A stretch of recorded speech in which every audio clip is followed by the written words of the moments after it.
PF account থেকে কিভাবে advance হিসাবে টাকা উইথড্রল করতে হয় আমি অলরেডি ভিডিও আপলোড করে দিয়েছি। তোমরা যদি না দেখে থাকো ভিডিও ডেসক্রিপশান বক্সের লিঙ্ক দেওয়া আছে, ওখান থেকে তোমরা দেখে নাও কিভাবে পিএফ থেকে অ্যাডভান্স হিসাবে টাকা উইথড্রল করতে হয়। আজকে আমি দেখাবো কিভাবে পিএফের পাসবই চেক করতে হয়, পাসবই কিভাবে ডাউনলোড করতে হয়, কিভাবে চেক করতে হয়, পেনশন কিভাবে ক্যালকুলেশন করতে হয়, কিভাবে অ্যামাউন্ট ক্যালকুলেশন করতে হয়, কোন টাকাটায় কত কাটছে কত ঢুকছে সব কিছু ক্যালকুলেশন আমি বুঝাবো। তোমরা ভিডিওটা প্রথম থেকে শেষ পর্যন্ত দেখো। ভিডিওয় কোনো জায়গায় কোনো ডাউট থাকলে তোমরা কমেন্ট বক্সে লিখো, আমি ডাউট ক্লিয়ার করে দেবো। চলো দেখে নিই কীভাবে পিএফের পাসবই ডাউনলোড করতে হয় বা চেক করতে হয়, কোন টাকাটা কত কেটেছে কত ঢুকেছে সব কিছু। প্রথমে তোমরা ফোন বা কম্পিউটারে যে কোনো একটি ব্রাউজারে যাবে, গিয়ে সার্চ করবে EPFO লিখে সার্চ করলে দেখো এই ধরনের একটা লিঙ্ক আসবে, অথবা তোমরা epfindia.gov.in ডাইরেক্ট লিঙ্কে ডাইরেক্ট URL যেটা ক্লিক করে তোমরা সরাসরি ওয়েবসাইটে চলে আসতে পারো।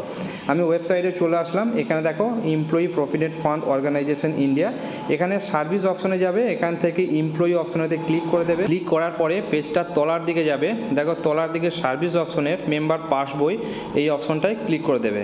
জাস্ট আমি ক্লিক করে দিলাম। ক্লিক করলে দেখো এই ধরনের একটা উইন্ডো আসবে। এবারে আমাদের লগ ইন করতে হবে। লগ ইন কীভাবে করতে হয় দেখো, ইউএন নাম্বার এখানে বসাবে, এখানে পাসওয়ার্ডের জায়গায় পাসওয়ার্ড বসাবে, ক্যাপচারটা এখানে বসিয়ে সাইন ইন অপশনে ক্লিক করে লগ ইন করতে হয়। যদি তোমরা লগ ইন পাসওয়ার্ড ভুলে যাও তাহলে ইউএন নাম্বার দিয়ে কীভাবে রিসেট করতে হয় বা ফরগেট করতে হয় পাসওয়ার্ডকে আমি আগের একটি ভিডিওয় দেখেছি, ডেসক্রিপশন বক্সের লিঙ্ক দিয়ে দেবো, তোমরা লিঙ্কে ক্লিক করে দেখে নেবে কীভাবে পাসওয়ার্ড রিসেট করতে হয়। জাস্ট আমি এবারে লগ ইন করে নেব। দেখো জাস্ট ইউএন নাম্বার আর আমি পাসওয়ার্ড বসিয়ে সাইন ইন করে নিলাম। দেখো লগ ইন করে নেওয়ার পরে বা সাইন ইন করে নেওয়ার পরে এই ধরনের হোম পেজ আসবে। আমরা এখন হোম পেজে আছি। এছাড়াও প্রোফাইল আমরা দেখব, কিভাবে প্রোফাইল দেখতে হয়, পাসবই কিভাবে দেখতে হয় বা ডাউনলোড করতে হয়, ক্লেমস কিভাবে দেখতে হয়, সার্ভিস হিস্ট্রি কটা সার্ভিস আছে কিভাবে দেখতে হয়, ক্যালকুলেশন কিভাবে করতে হয়, সব স্টেপ বাই স্টেপ আমরা দেখে নেব। হোম পেজের প্রথমেই রয়েছে দেখো মেম্বার ওয়াইজ ব্যালেন্স, এখানে তোমরা একটা ক্লিক করবে। করলে দেখো তোমাদের এখানে মেম্বার আইডি দেখাবে, তোমরা যতগুলো কোম্পানির সঙ্গে কানেক্ট ছিলে এখানে সবগুলো লিস্ট চলে আসবে সিরিয়াল নাম্বার ওয়াইজ। তো বর্তমানে যেই কোম্পানিতে টাকাটা রয়েছে সেটা এখানে পাশে দেখাবে, এবং বর্তমান যে কোম্পানি আছে সেটা দেখো এখানে ডিটেলস চলে এসছে, কোম্পানির কারেন্ট এস্টাবলিশমেন্ট ডিটেলস। এখানে দেখো কোম্পানির নাম, আইডি, মেম্বার সব কিছু চলে এসছে, এবং তোমার যে EPF কন্ট্রিবিউশন সামারি এটার মধ্যে তোমাদের ব্যালেন্সটা শো হচ্ছে। এখানে এমপ্লয়ি শেয়ারের মানে হচ্ছে তোমার বেতন থেকে যেই অ্যামাউন্টটা কেটেছে, এবং এমপ্লয়ার শেয়ার হচ্ছে যেটা কোম্পানি দিয়েছে, কত পার্সেন্ট দেয় সেগুলো আমরা দেখিয়ে দেবো। চলো নেক্সট আমি প্রোফাইল অপশনটা এবার দেখিয়ে দিই। প্রোফাইল অপশনে ক্লিক করে দিলাম। প্রোফাইল অপশনে ক্লিক করলে দেখো এখানে আমার সমস্ত ডিটেলস শো হচ্ছে, নাম, ইউএন নাম্বার, মোবাইল নাম্বার, তোমার bank account, KYC details, basic details সব কিছু এখানে শো হচ্ছে। তো তোমরা এখান থেকে দেখতে পাবে যে তোমাদের পিএফের মধ্যে যে সমস্ত ডিটেলস আছে সেগুলো তোমরা একবার ভেরিফাই করতে পারবে। এখান থেকে nominee details, KYC details, basic সমস্ত কিছু ইনফরমেশন এখানে শো হবে। পিএফের মধ্যে যে ডেটা দেওয়া রয়েছে সেটা তোমরা এখান থেকে চেক করতে পারবে প্রোফাইল অপশন থেকে।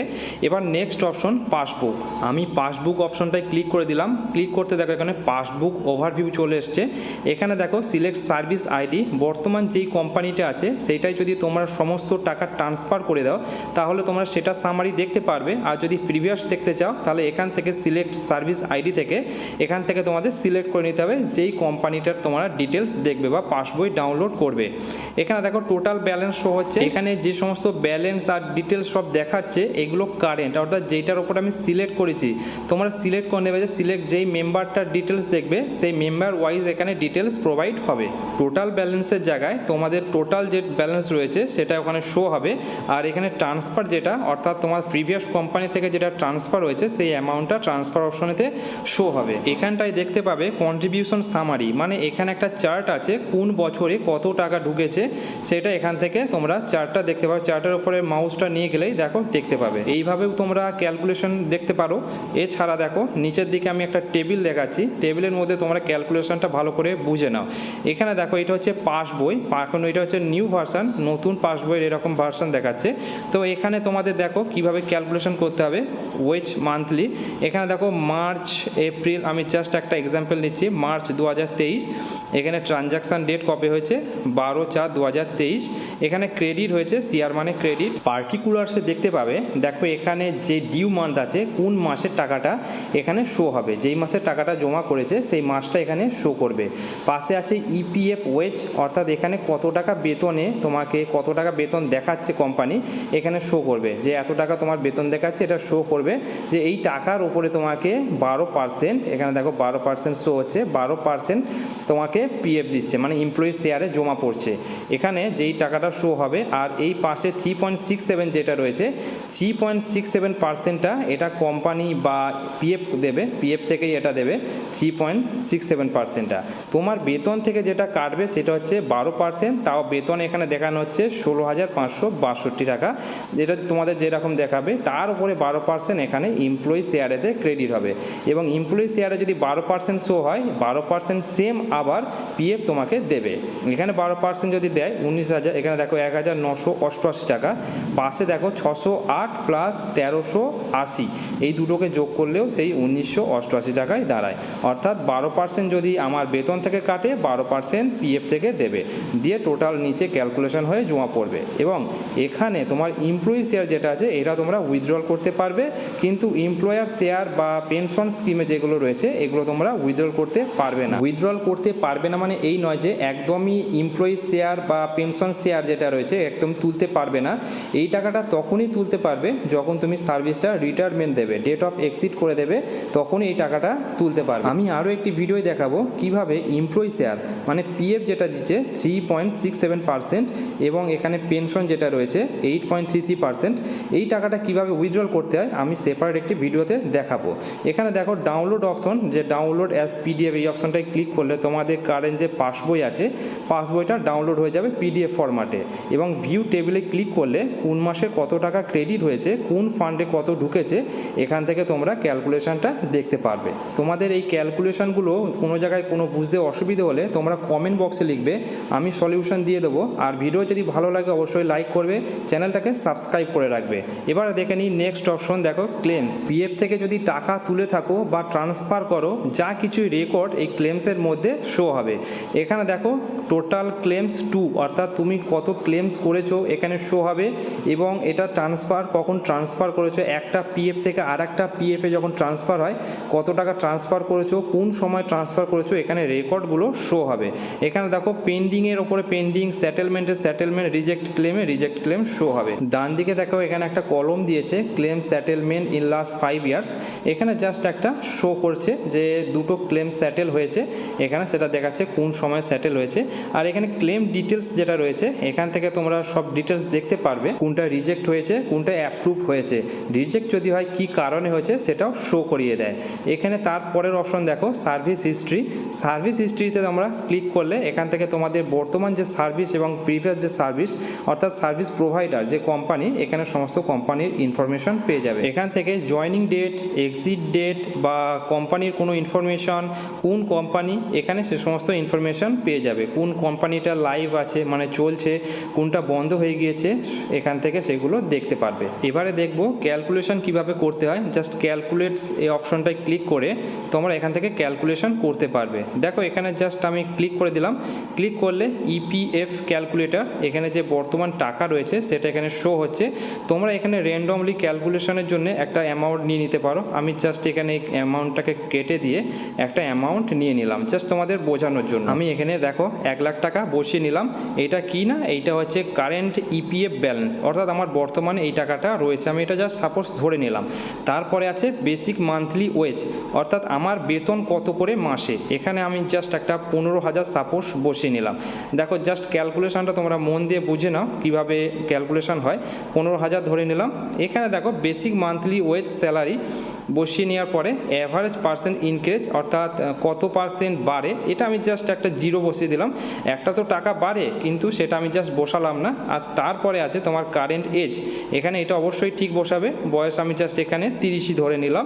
আর এখানে রিটায়ারমেন্ট এজ 58, এটা পিএফ থেকে অটোমেটিক বসানো থাকবে। 58 বছর বয়সে পিএফ থেকে রিটায়ারমেন্ট, তারপরে তোমরা পেনশনের জন্য আবেদন করতে পারো। তারপরে রয়েছে দেখো রেট অফ ইন্টারেস্ট, এটা বর্তমানে পিএফের 8.1% হিসাবে ইন্টারেস্ট দিচ্ছে তোমার টাকার উপরে। আর তারপরে রয়েছে এমপ্লয়ি কন্ট্রিবিউশন এবং রয়েছে এমপ্লয়ার কন্ট্রিবিউশন। আমি জাস্ট দেখো ক্যালকুলেটে ক্লিক করে দিলাম। ক্যালকুলেটে ক্লিক করলে দেখো এখানে approximately EPF balance at the age of 58, অর্থাৎ 58 বছর বয়সে আমার এই টাকাটা এত হয়ে দাঁড়াবে। যদি আমি এত বছর মানে 58 বছর পর্যন্ত সার্ভিস করি, তাহলে যদি 15,000 টাকা করে বেতন হয়, আমি না বাড়িয়েই জাস্ট ধরলাম 15,000 টাকা করে, এবং 15,000 টাকা স্টিল যদি আমি ধরি কোনো না ইনক্রিজ করে, তাহলে এখানে তোমার ক্যালকুলেশন হয়ে দাঁড়াচ্ছে এই অ্যামাউন্টটা। এবার দেখো এখানে এমপ্লয়ি ইপিএফ ব্যালেন্স, এটা আমার 1 লাখ আগেই ধরে নিয়েছিলাম যে কারেন্ট ইপিএফ আমার যেটা ব্যালেন্স রয়েছে। তারপরে দেখো এমপ্লয়ি শেয়ার, এমপ্লয়ি কন্ট্রিবিউশন 12% হিসাবে আমার 15,000 টাকায় 6,04,800 জমা পড়ছে। আর তারপরে আছে এমপ্লয়ার কন্ট্রিবিউশন, এমপ্লয়ার কন্ট্রিবিউশন মানে 3.67%, যেটা পিএফ যেটা কেটে জমা করছে আমার ওই টাকার ওপরে, আমার বেতন থেকে কাটছে না, বাট এটা পিএফ থেকে দিচ্ছে 1,84,968 টাকা। এখানে ইন্টারেস্ট অ্যাড হচ্ছে, দেখো 8.1% হিসাবে পিএফ ইন্টারেস্ট দিচ্ছে। এখানে ইন্টারেস্ট জমা হচ্ছে 29.51,911, অর্থাৎ 29,51,911 টাকা। সব মিলিয়ে হচ্ছে 38,41,679 টাকা। অর্থাৎ যদি 15,000 টাকা করে বেতন হয় 58 বছর, অর্থাৎ এখন বর্তমানে আমার 1 লাখ রয়েছে, এবং এরপর থেকে আমি যদি আরও 30 বছর 15,000 টাকা করে বেতনে যদি কাজ করি, আমার পিএফে বর্তমানে যখন 58 বছর বয়স হবে আমার এই টাকাটা হয়ে দাঁড়াবে। এই টাকাটা আমি পাবো, এবং তারপরেও আমি পেনশন অ্যাপিল করতে পারবো। তোমাদের যদি বুঝতে কোনো অসুবিধা হয় তোমরা কমেন্ট বক্সে লিখবে। ভিডিও ভালো লাগলে লাইক করবে, চ্যানেলটাকে সাবস্ক্রাইব করে রাখবে, বন্ধুদের মধ্যে শেয়ার করে নেবে। এবার আমি চলে যাব নেক্সট ক্যালকুলেশনে, ইডিএলআই ক্যালকুলেটর। এখানে জাস্ট ইডিএলআই ক্যালকুলেটর আমি ওপেন করে নিলাম। এইটা অ্যাকচুয়ালি তাদের জন্য যাদের সার্ভিস লাইভ আছে, অর্থাৎ সার্ভিসের মধ্যে অ্যাক্টিভ আছে, কিন্তু ইন কেস কোনো অ্যাক্সিডেন্টাল মারা গেল বা কিছু হলো, তখন 7 লাখ টাকা পর্যন্ত সে বিমা ক্লেম করতে পারবে তার ফ্যামিলি বা যে নমিনি হোল্ডার আছে। অর্থাৎ সার্ভিসে থাকাকালীন, সার্ভিস চলাকালীন ইনকেস কিছু প্রবলেম আসলো, অ্যাক্সিডেন্টাল কোনো কেস আসলো, তখন এই ক্লেমটা করতে পারবে। এই ক্লেমটা তার নমিনিও করতে পারে, ফ্যামিলিও করতে পারে, যে কেউ অনলাইন ক্লেমও করতে পারবে। এটা অ্যাকচুয়ালি এমপ্লয়ি যে ডিপোজিট হয় তার ওপরে একটা ইন্স্যুরেন্স অ্যাক্টিভ করা থাকে, সেই ইন্স্যুরেন্সটা বেস করে আপ টু 7 লাখ পর্যন্ত ইপিএফ ইন্স্যুরেন্স হোল্ডারকে দেয়। এখানে বুঝতে কোনো অসুবিধা হলে তোমরা কমেন্ট বক্সে লিখবে। নেক্সট ক্যালকুলেশন দেখো পেনশন ক্যালকুলেটর। পেনশন ক্যালকুলেটর, এখান থেকে জাস্ট আমরা পেনশনকে ক্যালকুলেট করতে পারবো, কিন্তু এখানে আমরা যদি 2 বছরের নিচে সার্ভিস করি, তাহলে ডেট অফ এক্সিট যদি 2 বছরের নিচে হয়, তাহলে আমরা পেনশনের জন্য কোনো ক্লেম করতে পারবো না। যদি তোমার সার্ভিস 2 বছরের ওপরে হয়, তাহলে তুমি 9.5 মানে 9 বছর 5 মাস পরে পেনশনের জন্য অ্যাপ্লাই করতে পারবে এবং সার্টিফিকেট ডাউনলোড করতে পারবে। আমি আরও একটি ভিডিও দেখাবো কিভাবে পেনশনের জন্য অ্যাপ্লাই করতে হয়, সার্টিফিকেট ডাউনলোড করতে হয়, কমপ্লিট প্রসেস আমি দেখাবো। অর্থাৎ তোমার সার্ভিস 9.5 বা 9 বছর 5 মাস হতেই হবে, তবে তুমি পেনশনের জন্য অ্যাপ্লাই করতে পারবে। ভিডিওটা এতটুকুই ছিল। ভিডিওটা ভালো লাগলে লাইক করবে, চ্যানেলটাকে সাবস্ক্রাইব করে রাখবে, আর কোনো জায়গায় কোনো কিছু ডাউট থাকলে, বুঝতে অসুবিধা হলে তোমরা কমেন্ট বক্সে লিখবে, আমি সলিউশন দিয়ে দেবো। Thank you. দেখা হবে এই ধরনের আরও একটি নতুন ভিডিও। ততক্ষণের জন্য বাই বাই।